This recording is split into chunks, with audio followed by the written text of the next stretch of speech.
వర్గ సోదరులు, ఇతర పెద్దలు, పత్రికా మీడియా సోదరులు, మన డిపార్ట్మెంట్ హెడ్స్ అందరికీ కూడా హృదయపూర్వక నమస్కారాలు, ధన్యవాదాలు తెలియజేస్తా ఉన్నాను. చాలా రోజులు నా దగ్గర కూడా మన వాళ్ళు వచ్చి ఎప్పుడు ఇస్తారని చెప్పడం జరిగింది. కానీ పండుగ ముందు అతిపెద్ద పండుగ, ఎక్కువ రోజులు మీ లైఫ్లో మీరు ఎంతో గొప్ప లక్ష్యాలతోటి మరి చదువుకొని ఈ పండుగ ముందు ఈ పెద్ద పండుగ జరుపుకోవడం లైఫ్ లాంగ్ గుర్తుండేటువంటి పండుగ. మిమ్మల్ని అందరినీ కూడా నేను ఒకటే రిక్వెస్ట్ చేస్తా ఉన్నా, మరి ఎన్నో లక్ష్యాలతో మీరు చదువుకొని ఈ పొజిషన్లోకి వస్తున్నారు.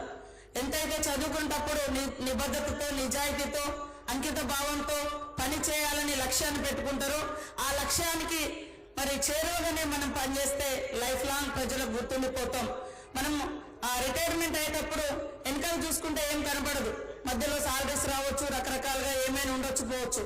కానీ అంతిమంగా మనం పనిచేసే ప్రాంతంలో మీదైన శైలిలో మీ యొక్క మార్పు ఉండే విధంగా మరి మనసు పెట్టి పనిచేయండి, కష్టపడి పనిచేయండి.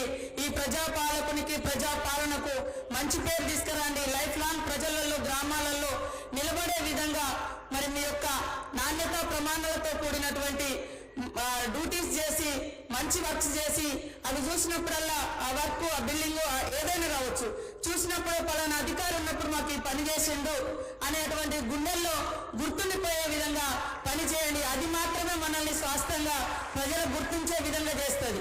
ఏది కూడా ఉండదు స్వాస్థ్యం, కానీ మనం ప్రజలకు చేసిన పని మాత్రమే ఉంటుంది.